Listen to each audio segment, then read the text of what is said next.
Hi, I'm Louis. And I'm Chu, and today we are going to talk about universal grammar as proposed by Noam Chomsky and whether we agree with it or not. According to Chomsky's hypothesis, language is innate in human beings. All human beings share part of their knowledge of language, regardless of which language they speak. In other words, there are some universal features underlying the bewildering numbers of languages in the whole world.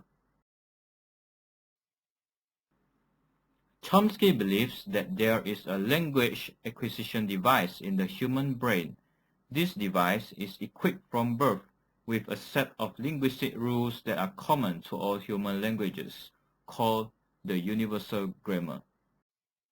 In 1976, universal grammar is the system of principles, conditions, and rules that are elements of properties of all human languages, the essence of human language. To further discuss the universal grammar hypothesis, we will now show you some of its main features and the arguments other linguists have against it. First and foremost, the central idea of universal grammar is that all human languages share certain properties. Cook, in 1988, a supporter of the innatist theory, quoted Chomsky by giving a few examples of rules that are universal over languages, one of which is structure dependency.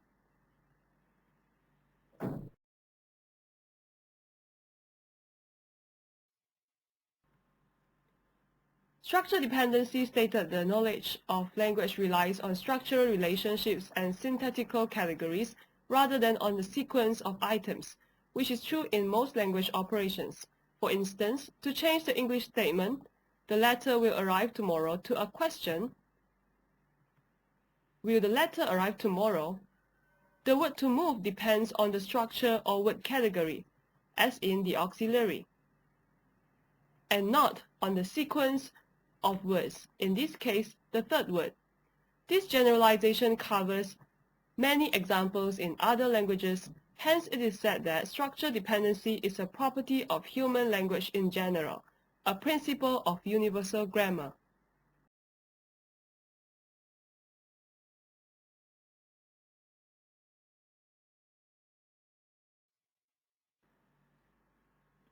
Another universal rule is a head parameter, which stated that every phrase contains a head, or the main word, and all phrases in a given language have the head in the same position.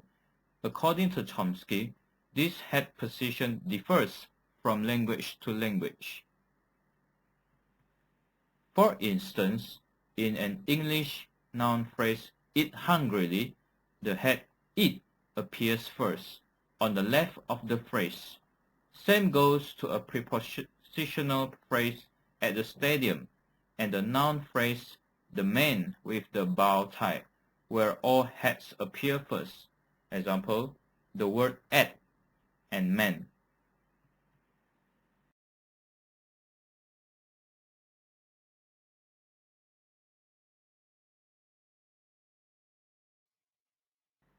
Hence, to quote Cook, a single head-first generalization captures the order of elements in English phrases. However, it is not so difficult to find an exception to this rule. Noun phrases such as "the beautiful lady" and "the London train" have heads on the right. There are many other universal grammar rules proposed by Chomsky, but we will not go into those one by one. But it seems that the universal rule of the head parameter does not really stand.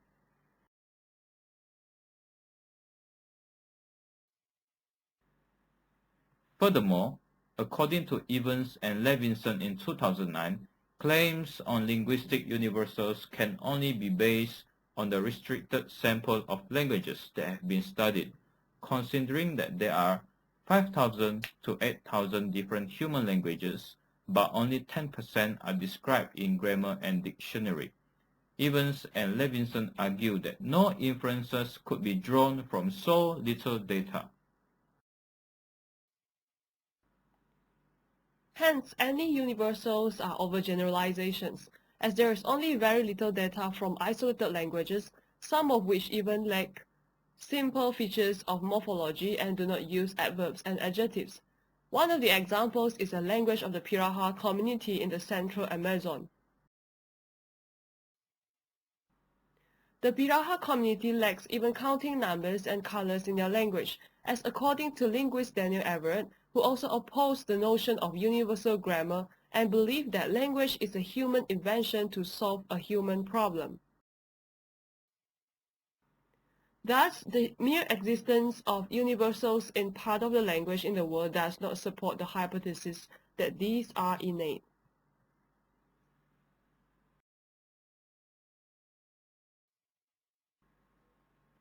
Secondly, Chomsky questions other language acquisition models, such as behaviorists, as to how children could acquire such rich, specific, and complex systems of a language, and understanding when the input is so insufficient. Chomsky calls it the poverty of stimulus. How could children understand language and grammar rules when the input they are exposed to is so noisy and incomplete?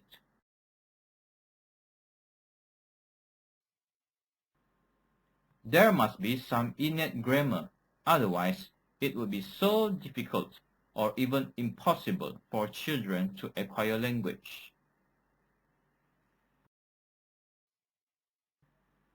And yet, children learn language with such ease and speed by mere exposure, to quote Chomsky. Therefore, the knowledge must be innate. Dabrowska contradicted this by saying that children in fact are exposed to vast amounts of language experience. Language development begins even before the age of 1 and continues throughout childhood and adulthood.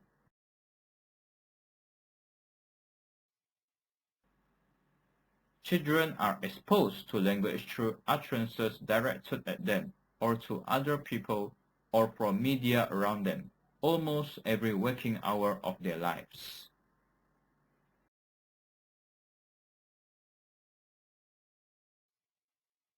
Also, mere exposure is not enough, as with the case of Jim studied by Sachs, Bard, and Johnson in 1981, a 3-year-old hearing boy of deaf parents who had very little contact with hearing adults, but watched television frequently and played occasionally with hearing children. He did not use sign language even though his parents addressed each other with it.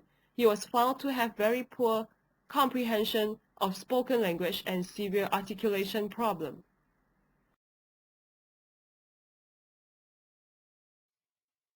However, when he started interacting with adults on one-to-one basis, his spoken language improved rapidly, and by the age of almost 7 years, he performed better than his age level.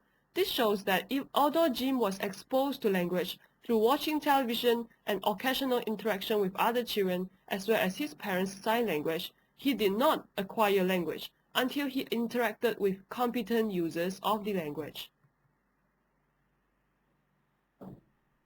To refute the principle of universal grammar, if language is innate in Jim, he would have been able to acquire language through mere exposure to the environment, the little interaction he had had with the people around him, but reality had proven otherwise.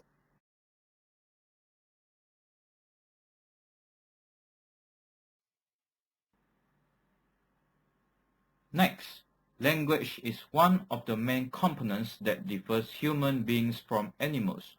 All humans acquire language, but not the other animals.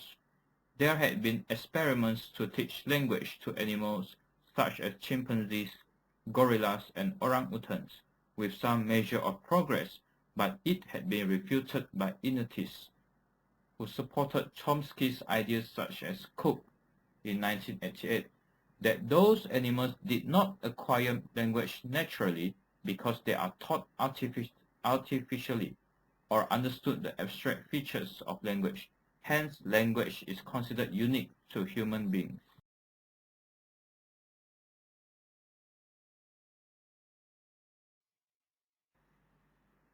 To quote Chomsky, If there is no difference between his granddaughter, a rock, and a rabbit, they will all learn English when put in an English community.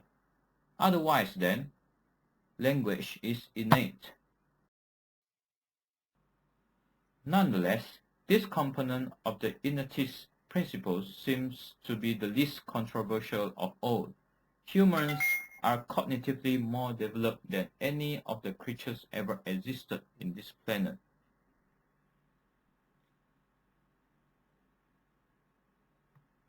Language is a cognition that truly makes us human, according to Lemintinen in 2012.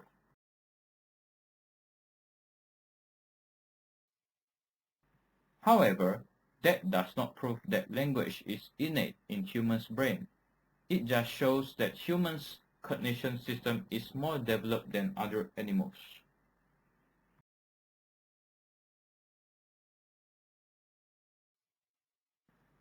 In our opinion, universal grammar does not provide a solid foundation for language acquisition. There is no empirical finding about the existence of a predisposed component of universal linguistic rules in the brain that will assist in language acquisition.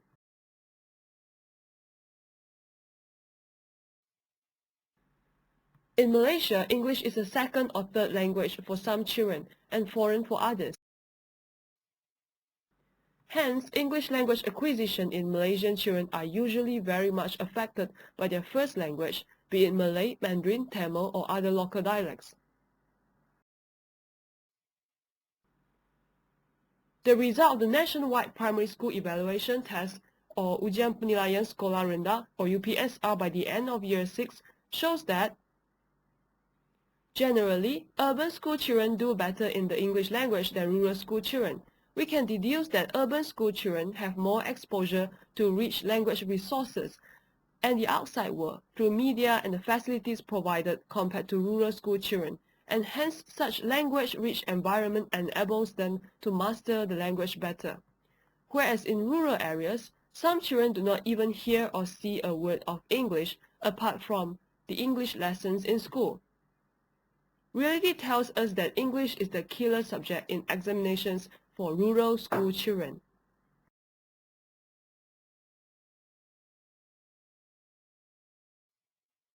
Hence, we believe that interaction with the environment plays a more crucial role in children's acquisition or learning of English. If language acquisition is predisposed in the children's mind, rural school children should not have any problem learning English because they too are exposed to the language, even though not on a scale as large as urban children. But such mere exposure should be able to trigger the linguistics rules innate in the children's mind.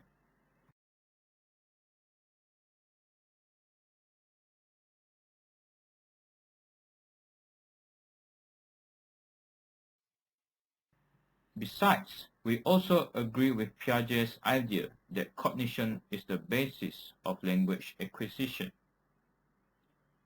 that children use their cognitive capacity to deduce the rules of the language heard. We believe that children are able to deduce a grammatical structure from the input. A central part in the debate for and against a universal grammar is whether or not a child is capable of deducing a grammatical structure from the input. Researchers such as Enbridge and Levin in 2011, Pine et al. In 2008, and Dixon and Levin in 2005 believe that children might utilize general cognitive and learning principles. It is suggested that children are sensitive to patterns in language, which enables the acquisition process. When a child hears a sufficient number of instances of a linguistic construction, for instance, the third singular verb form, he will detect patterns across the utterances she has heard. Hence, it is the child's general cognitive processing that involves in their language acquisition without an excessive biolinguistic mechanism.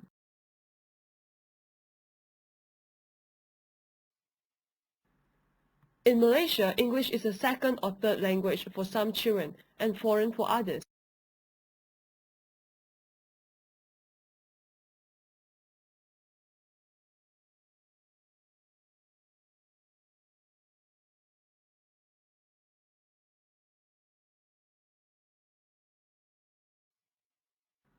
In conclusion, many aspects in universal grammar still appear unconvincing and have much room for further studies.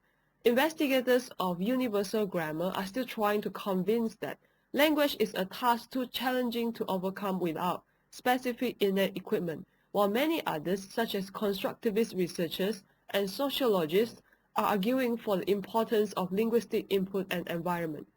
Since what is internal in our head is still much unknown, uncertain, and not open for inspection, we believe we as educators should strive to provide our children with a language-rich environment as to ensure that children could learn optimally in their acquisition in the English language.